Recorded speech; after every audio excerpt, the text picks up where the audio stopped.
हम सब लोग एक ऐसे दौर से गुजर रहे हैं जिसके बारे में कभी सोचा भी नहीं किया होगा। सिर्फ कुछ लोग ने पहली बार देखना शुरू किया कि ये दुनिया वैसी नहीं है जैसी दिखती है। ऊपर के कंट्रोलर हटने के बाद नीचे के बचे हुए लोग कंट्रोल लेने की कोशिश कर रहे हैं, लेकिन इनके पास ना तो टेक्नोलॉजी है ना साधन है, इसलिए ये हेल्पलेस हैं। ये कंट्रोलर अब हट चुके हैं। मानवता के पास सुनहरा अवसर है। सन क्या है? प्रकाश। ये प्रकाश आपके अंदर आके आपके सेल्स को एक्सपेंड कर रहा है कॉन्शियसनेस के शिफ्ट में। एक शर्त ये भी है कि यहाँ की पहचाने कि वो वहाँ नहीं ले जा पाएंगे। मैं कोई भविष्य वक्ता नहीं हूँ। जो कुछ इन्फॉर्मेशन फील्ड में है उस इन्फॉर्मेशन को आपको डिलीवर करता हूँ। मेरे आज के पॉडकास्ट का एकमात्र उद्देश्य है आप सभी लोगों को पास एक चॉइस हो जाए कि इन दो रास्तों में से कौन सा रास्ता चुनना है। हर एक के पास फ्री विल है, हर एक को लेकिन पता होना चाहिए कि दो संभावनाएं हैं। मानव चेतना के उत्थान के लिए समर्पित सभी साथियों को इस दुनिया में कहीं भी हों, वो एक ही परिवार का हिस्सा हैं, उन सब को मेरा हार्दिक नमस्कार।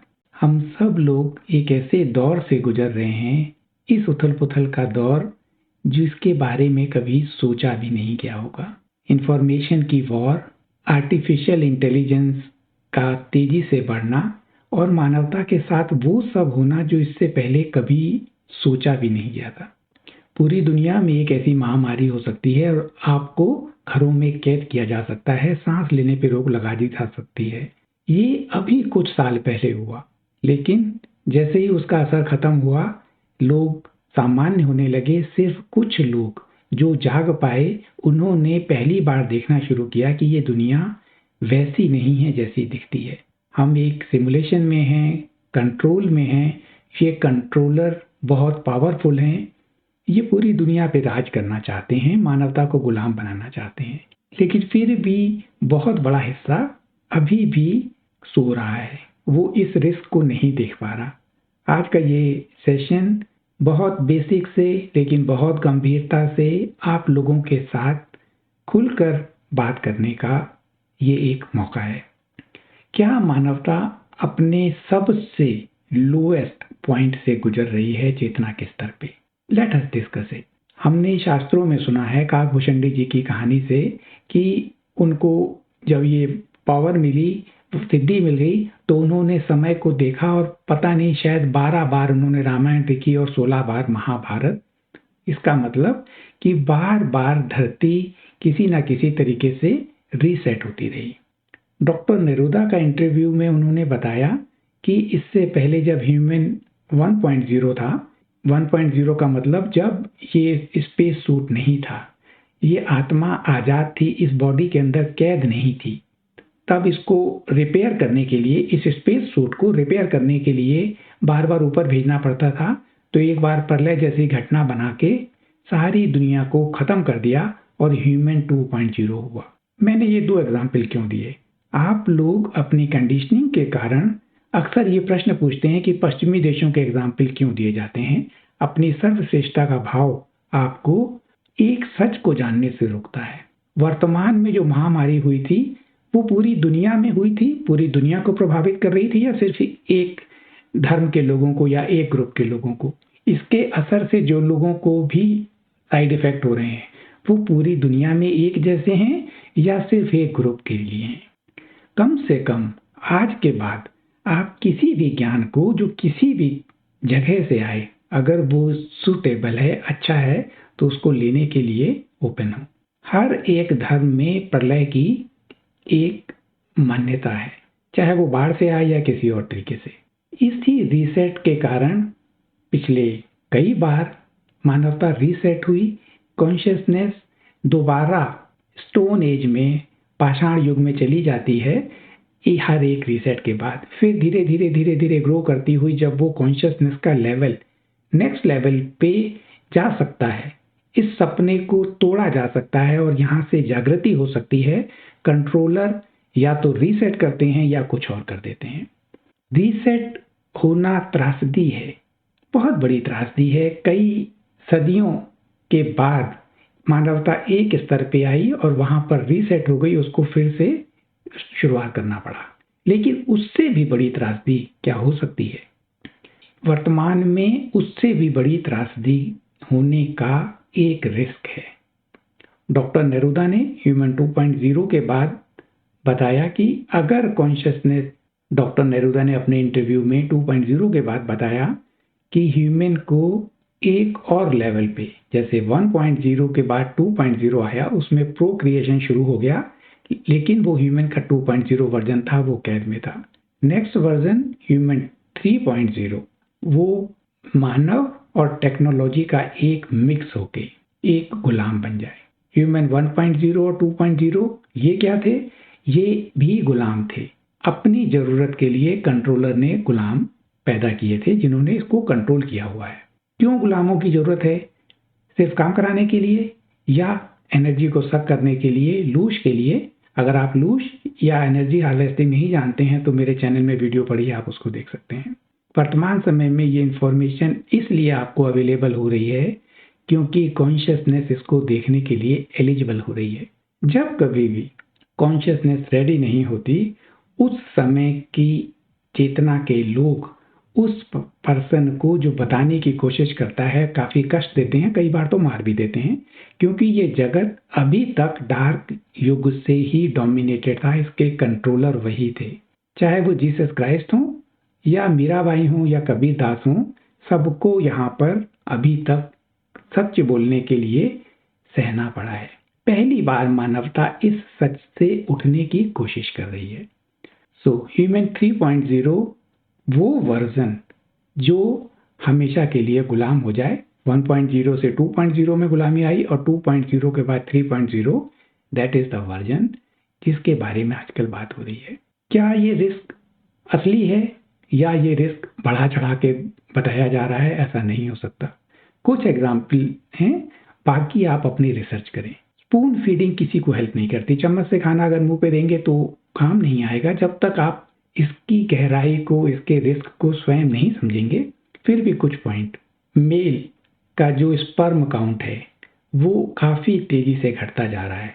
आपकी ये इंप्रेशन दिया जाता है कि धरती पे पॉपुलेशन ओवर पॉपुलेटेड है और धरती सस्टेन नहीं कर सकती। वास्तव में स्पर्म काउंट कम होता जा रहा है, बच्चे पैदा होने का रेट पूरी दुनिया में घटता जा रहा है और छोटे छोटे शहरों में, मिडिल क्लास सिटीज में, कॉस्मोपॉलिटन की बात नहीं कर रहा, कस्बों में आईवीएफ सेंटर खुल गए हैं क्योंकि नेचुरल तरीके से बच्चे नहीं हो पा रहे। आपको ये इंप्रेशन दिया जा रहा है कि गर्ल्स को, हर 4 में से 3 गर्ल्स को सर्विक्स कैंसर का रिस्क होता है। आप बिल्कुल लॉजिकल होके सोचो कि क्या आपके आसपास जितनी भी लेडीज हैं उसमें से 75% को आपने सर्विक्स कैंसर सुना है? लेकिन इस कैंसर के नाम पे वैक्सीनेशन इम्प्लीमेंट कर रहे हैं स्कूलों के थ्रू उन सारी गर्ल्स के लिए। जानकार लोग ये कहते हैं कि आर्टिफिशियल वूम्ब को क्रिएट कर रहे हैं। बच्चे माँ के गर्भ से नहीं, उसके बाहर पैदा होंगे और ये बहुत जल्दी करने की कोशिश है। इसीलिए जो बच्चे नेचुरल तरीके से पैदा होते थे, ये रेट घटता जा रहा है और इस इंजेक्शन के बाद और कम हो जाएगा। हमारे शरीर में पिछले समय जो एक महामारी के नाम पर बॉडी के अंदर डाला गया था, वो अनटेस्टेड लोग मानते थे कि जल्दी में बना है, अनटेस्टेड है। वास्तविकता में वो कंप्लीटली एक षड्यंत्र के रूप में था, ऐसा बाकी लोग बताते हैं। उसमें mRNA पार्टिकल है, जियो है और नैनो पार्टिकल्स, ये छोटे छोटे रोबोट की तरह हैं। ये हमारी बॉडी के अंदर जाकर एंटीने की तरह काम करते हैं। इन एंटीनास, जैसे रेडियो का एंटीना है, वो उस फ्रीक्वेंसी में ट्यून हो जाता है। इसी तरीके से जिनके शरीर में भी एंटीने हैं, उनको किसी भी तरह की फ्रीक्वेंसी से ट्यून किया जा सकता है। हमारे जीन्स को मॉडिफिकेशन किया जा रहा है। जीन क्या है? जो हमारा डीएनए है, ये माना जाता है कि 90% जो है वो जंक है और उस जंक में पोटेंशियल है उस दिव्य ह्यूमन का, जिसके बारे में हम सदियों पहले जानते थे, जिसकी बहुत लंबी आयु थी एंड सो ऑन। वो समय के साथ डीजनरेट होता हुआ इस स्पेस सूट में पहले कैद हुआ, फिर उसकी लाइफ स्वयं घटता हुआ, गुलाम बनता हुआ और पूरा जीवन संघर्ष में बीतता हुआ वो अपने असली स्वरूप को भूल गया है, जो वो असली में है। उस स्वरूप की सारी मेमोरीज इस डीएनए में है जिसको ये जंक मानते हैं, और इस डीएनए में वर्तमान समय में जो एक्टिवेशन स्टार्ट हो रहे हैं उन एक्टिवेशन को स्टॉप करा जा रहा है, डीएनए को मॉडिफाई किया जा रहा है। सिर्फ एक एग्जांपल मैं आपको बताता हूँ। न्यूज़पेपर में आया था, चाइना गवर्नमेंट ने स्पेन के साइंटिस्ट को इन तरह के एक्सपेरिमेंट की परमिशन दी, कई कंट्रीज में अलाउड नहीं है। ह्यूमन और रेप्टाइल का हाइब्रिड एम्ब्रियो क्रिएट करने की। वो एम्ब्रियो क्रिएट हो गई, वो एम्ब्रियो ग्रो कर रही थी, बाद में उसको डिस्ट्रॉय कर दिया और छोटे छोटे पार्टिकल पूरी दुनिया में उसको इस तरह कर दिए कि वो कभी दोबारा ग्रो ना कर पाए। ये न्यूज़ की बात है, वास्तविकता इससे भी गहरी है। जापान की गवर्नमेंट की ऑफिशियल वेबसाइट में प्रोजेक्ट मॉनशॉट की बात होती है, जिसमें वो ये कहते हैं कि हमारे देश में भी बच्चों की दर बड़ी कम हो गई है और बच्चे पैदा होना भी वो बाद में ये डिक्लेयर कर देंगे कि बच्चा पैदा करना भी एक कष्टकारी काम है, क्यों ना हम बाहर ही पैदा कर लें। इसके बदले प्रोजेक्ट मॉनशॉट ये कहता है कि बाय 2050 तक हम वो टेक्नोलॉजी बना लेंगे जिसमें हम इस चेतना को एक्सट्रैक्ट करके किसी भी बॉडी के अंदर डाल देंगे, वो बॉडी फॉरएवर काम करेगी। अभी हमें लगता है बॉडी कैसे काम करेगी, अभी तो बॉडी मर जाती है। इसके सारे ऑर्गन इस सिस्टम में डीजनरेट होते हैं, गुलामी के सिस्टम में। इस तरह की टेक्नोलॉजीज हैं, धरती पर हैं, ये नहीं कि कभी विकसित होंगी समय के साथ। स्पेस में जो लोग जाते हैं वो कितना खाना लेके जाते होंगे। सिर्फ आपके माइंड में जो वो इंप्रेशन दिया जाता है कि वो ट्यूब से खाना खाते हैं, ग्रेविटी नहीं है एंड सो ऑन। कुछ लोगों ने जिन्होंने सीक्रेट स्पेस प्रोग्राम में काम किया है वो बताते हैं कि वहाँ पे 3D प्रिंटर टाइप की टेक्नोलॉजी है, उससे वो किसी भी चीज़ को प्रोड्यूस कर सकते हैं कंप्लीट प्राणिक एनर्जी से भरा हुआ, चाहे वो एप्पल प्रोड्यूस करना हो या मैंगो।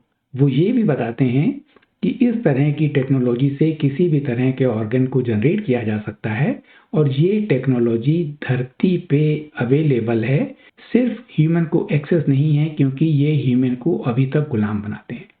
गुलामी बनाने के आप और भी कई उदाहरण देख सकते हैं।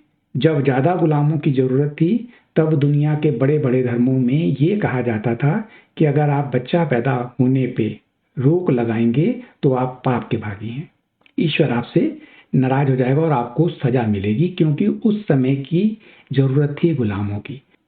अब टेक्नोलॉजी डिफरेंट हो गई और कम लोगों की ज़रूरत है, तो अब वो पाप खत्म हो गया।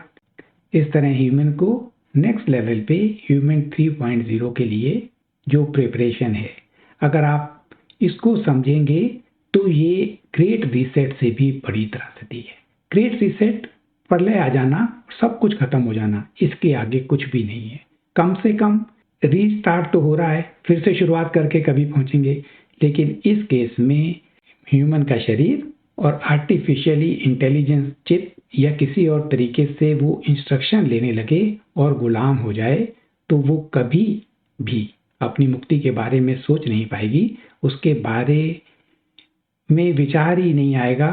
अगर विचार आ सकता होता तो शायद जो लोग उसमें कैद हो जाएंगे उनकी यादें रह जाएंगी, तो वो ये सोच के दुखी होंगे कि जिस समय ये युग बदल रहा था, अगर रीसेट हो जाता तो कितना अच्छा होता, हम मुक्त हो जाते तो कितना अच्छा होता।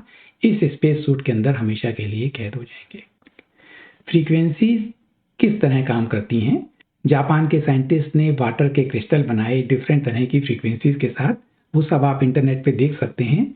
उन्होंने थैंक यू लिखा और उस वाटर का क्रिस्टल कितना ब्यूटीफुल बना। डिफरेंट तरह की म्यूजिक के साथ उन फ्रीक्वेंसीज के साथ जो क्रिस्टल बनाए वो किस तरह बने। हमारा शरीर में 70% पानी है, ये भी फ्रीक्वेंसी के अनुसार प्रभावित होता है। आपके थॉट्स रीड किए जा सकते हैं फ्रीक्वेंसी के, और आपके थॉट्स को प्रभावित किया जा सकता है बाहर की फ्रीक्वेंसी से।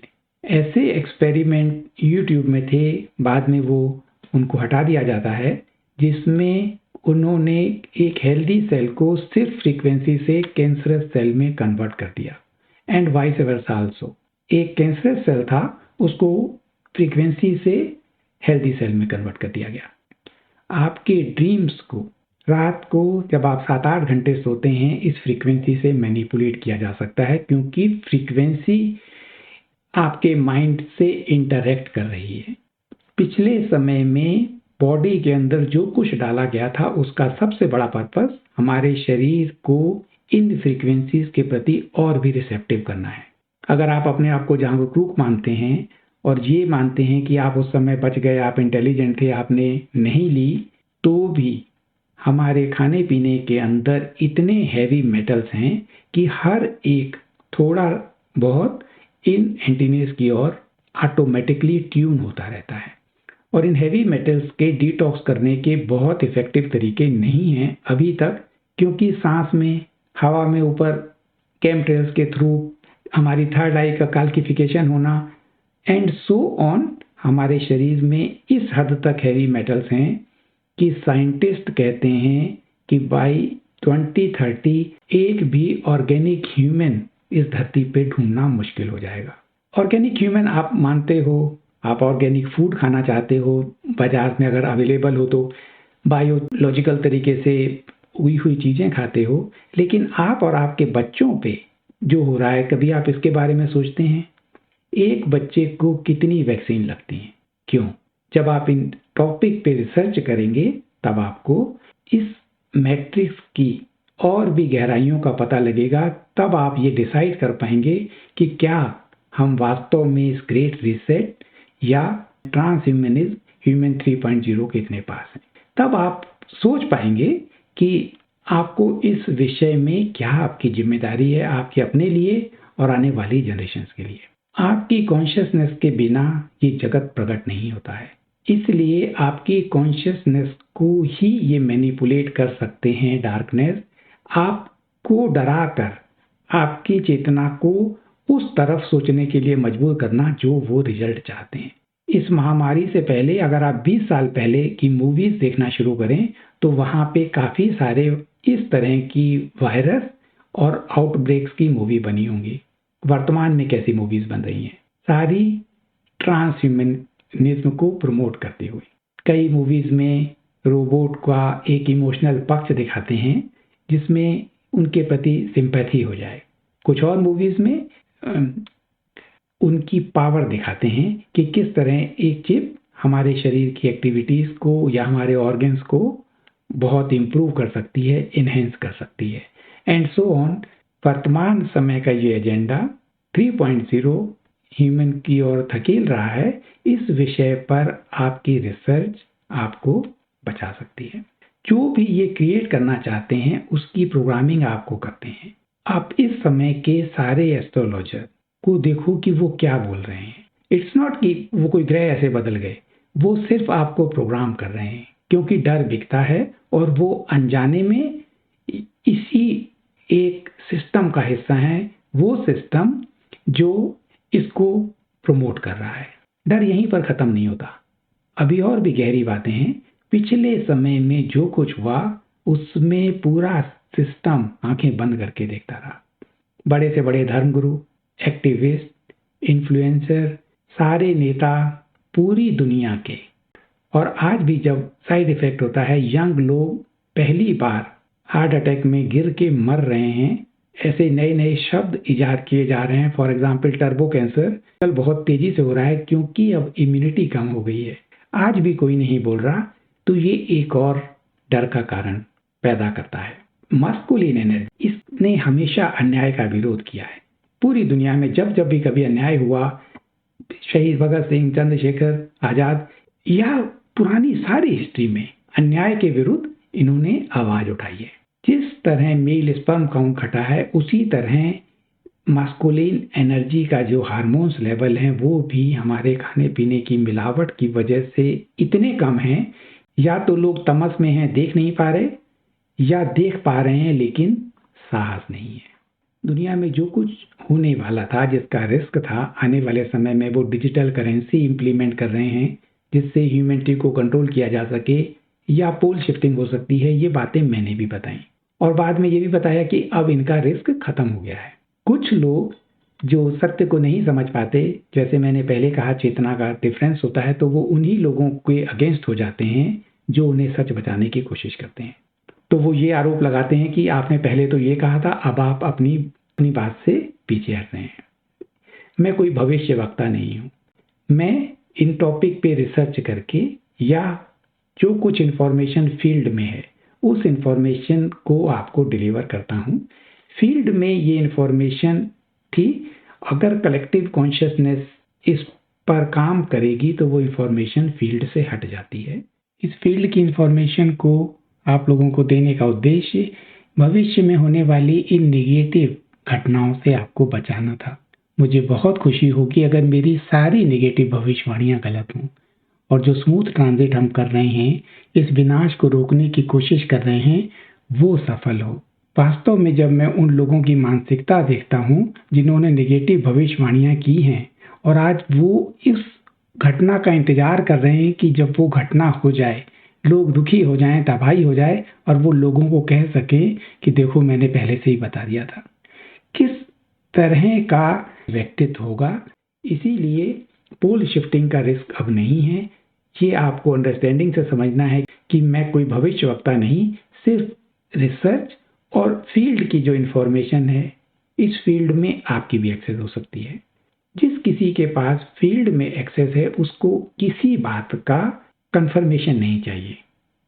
अभी तक जागृति में वही लोग हैं जो किसी न किसी तरीके से महसूस कर पा रहे हैं। उनके अंदर रेजोनेंस है क्योंकि उनका एक हिस्सा जानता है कि ये हो रहा है। महाभारत का समय हो तब भी क्या सभी लोग समझ पाए थे कि ये धर्म अधर्म के बीच में एक युद्ध होने वाला है, या सिर्फ कुछ लोग पहले से समझ पाए और अपने आप को तैयार किया और जब युद्ध हुआ तो वो डिविनिटी धर्म अधर्म के बीच अपने आप को समझ पाए। बिल्कुल यही समय है जिसमें आपको आने वाले समय में एक रास्ता चुनना पड़ेगा। एक रास्ता जो डायरेक्ट ट्रांसह्यूमनिज्म की ओर जाता है। ह्यूमैनिटी का हाइब्रिड होना, इस ह्यूमन बॉडी का टेक्नोलॉजी का एक इंटरफेस होना, body computer interface, Neuralink, whatever जो कुछ भी टेक्नोलॉजीज हैं, हमारे बॉडी में एंटीना और उन एंटीने को फ्रीक्वेंसी से कंट्रोल करना, या यहाँ पे कॉन्शियसनेस इस को ब्रेक करके चेतना के नेक्स्ट स्तर पर जा सके। ये दोनों रास्ते यहाँ पर हैं।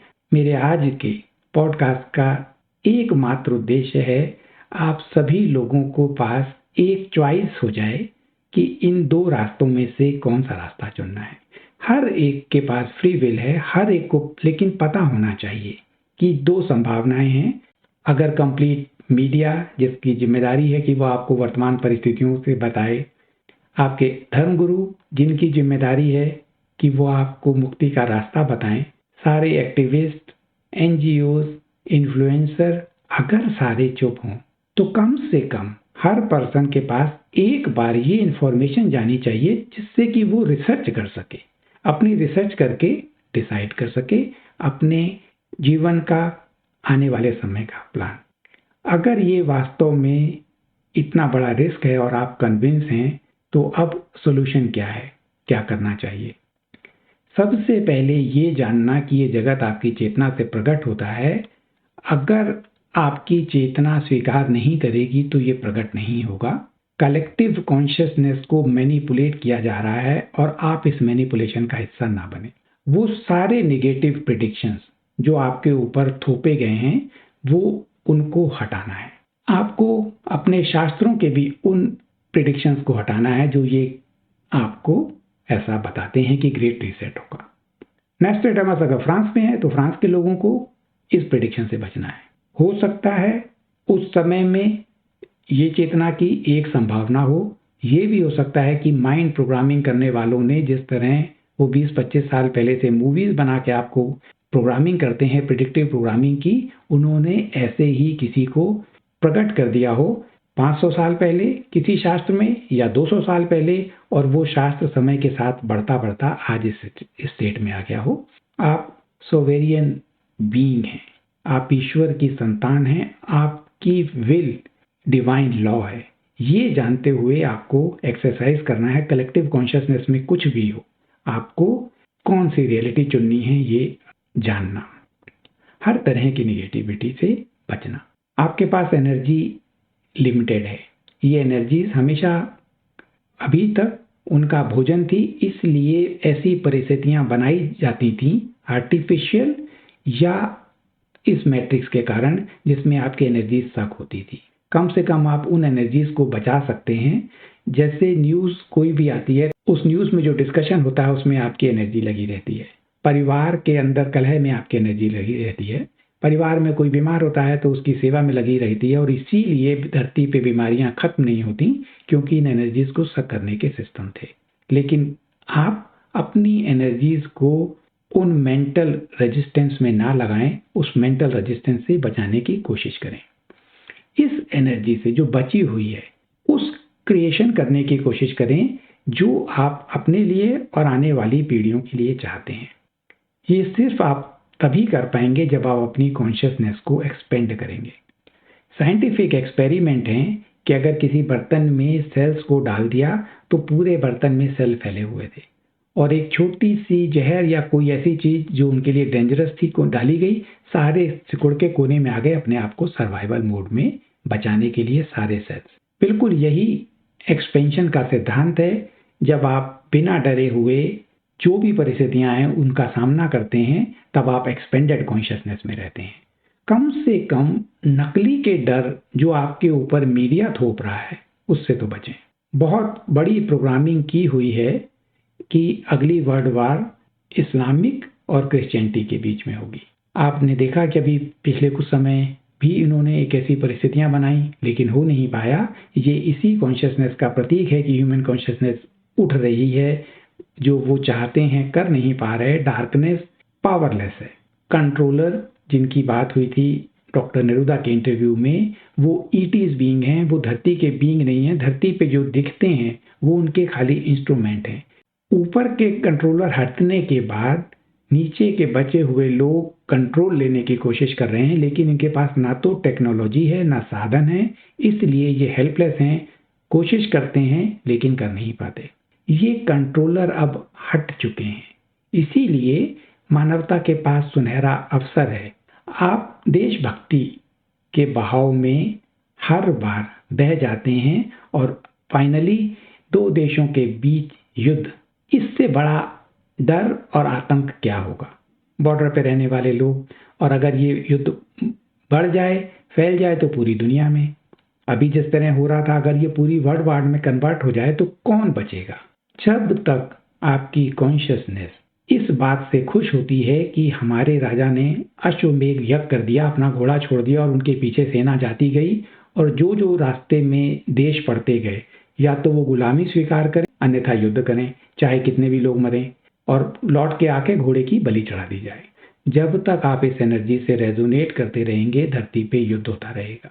अगर अपना राजा जाके सबको जीत के आ जाए और चक्रवर्ती और आप खुश होंगे, तो कोई सिकंदर भी आपके तक पहुंचेगा, कोई और भी आप तक पहुंचेगा, क्योंकि आपकी एनर्जीज इस जगत को प्रकट कर रही हैं। भविष्य में अगर आप एक ऐसा युग चाहते हैं जिसमें कोई भी माँ का बेटा युद्ध में ना जाए, माँ को रोना ना पड़े, औरतें विधवा ना हो, बच्चे अनाथ ना हो, तो आपको इस एनर्जी से हटना होगा। आप वैसे भी देख सकते हैं कि युद्ध क्रिएट कराए जाते हैं। इराक के ऊपर युद्ध कराया गया, वेपन ऑफ मास डिस्ट्रक्शन है, मिले क्या। बहुत सारे एक्सपर्ट लोग मानते हैं कि वर्ल्ड ट्रेड सेंटर पे जो अटैक हुआ था वो टेक्नोलॉजी ही नहीं थी रडार को करके आने की, या जिस तरह अभी आपने दोबारा देखा कि इतना बड़ा प्लेन एक बिल्डिंग में गिरा और कुछ नहीं हुआ। और क्या किया जा सकता है। हमारी चेतना के दो स्तर हैं, कॉन्शियस और सब कॉन्शियस। सब कॉन्शियस पे हमारी एक्सेस होती है जब हम मेडिटेटिव स्टेट में जाते हैं, माइंड की एक्टिविटीज कम हो जाती हैं।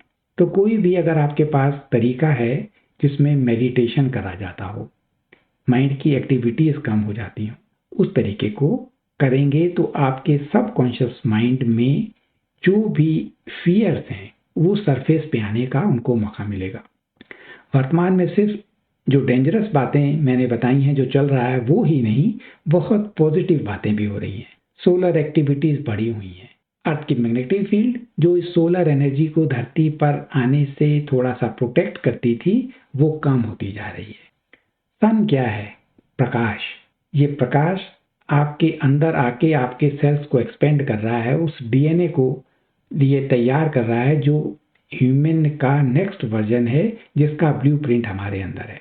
आपको और भी आश्चर्य होगा कि कुछ साल पहले इन्होंने कहा सोलर पैनल लगाओ, अब अमेरिका और यूके की पार्लियामेंट ने बिल पास करके आई डोंट नो कितने बिलियन डॉलर हैं वो वहाँ पे सन की एनर्जी से धरती पे ना आए इसलिए कोशिश कर रहे हैं। ये उन्हीं कंट्रोलर का एजेंडा है जो ये प्रकाश जो अंधकार को हटा रहा है। अंधकार हमेशा से था, सिर्फ आप देख नहीं पा रहे थे, अब इसको देखने में सक्षम हो रहे हैं। इसको रोकने की वो कोशिश कर रहे हैं, इस पे भी आप रिसर्च कर सकते हैं। खैर, बात हो रही थी मेडिटेशन की। तो मेडिटेशन की कोई एक ऐसी टेक्निक जिसमें सिर्फ टाइम वेस्ट ना हो, मेडिटेशन के नाम पे मेडिटेटिव स्टेट में आप जा पाएं। यम नियम आसन प्रत्याहार धारणा, धारणा के बाद ध्यान होता है। ये सारे पहले के स्टेप सिर्फ ध्यान करने की तैयारी है। धारणा का मतलब कंसंट्रेशन। बहुत सारे लोग जो ध्यान में जिन्होंने शुरुआत की और वो सांसों पे ध्यान देते हैं, सिर्फ सांसों को देखना, और वो समझते हैं कि ये ध्यान हो रहा है। नहीं, सांसों को देखना आपको कंसंट्रेशन की प्रिपरेशन करा रहा है कि जब भी आपका ध्यान भटकेगा, सांस से हट जाएगा तो आपका कंसंट्रेशन लूज हो गया तो आप धीरे धीरे वापस कंसंट्रेशन पे आए। ये ध्यान नहीं है। जिन लोगों ने भी विपश्यना ध्यान की प्रैक्टिस की है उनको पता है कि पहले 3.5 दिन आनापाना सिखाते हैं, दैट इज कंसंट्रेशन। उसके बाद उनको ध्यान के लिए तैयार किया जाता है। ध्यान करना है, ना कि कंसंट्रेशन किसी भी तरीके का। अब क्वेश्चन है कि आपके पास कोई टेक्निक नहीं है तो आप क्या करें। मेरे चैनल में एक बहुत ब्यूटीफुल और बहुत इफेक्टिव मेडिटेशन है। सारे चक्रों को बैलेंस करता है, थर्ड आई को खोलता है, और इसके अलावा जो वर्तमान में सोलर एक्टिविटीज हैं हम ऊपर कनेक्ट कर सकते हैं, वो 8th चक्र को भी एक्टिवेट करता है। उसका अभ्यास कर सकते हैं।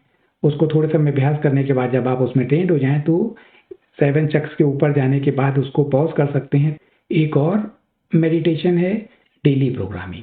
जैसे ये जगत आपकी चेतना से प्रकट हो रहा है तो डेली प्रोग्रामिंग के मेडिटेशन में आप प्रोग्राम करें जैसा जगत आप चाहते हैं।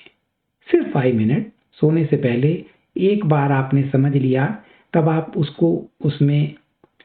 आप उसमें कोई भी लाइन अपनी जरूरत के हिसाब से घटा बढ़ा भी सकते हैं। ये 2 मेडिटेशन आप रेगुलर कर सकते हैं।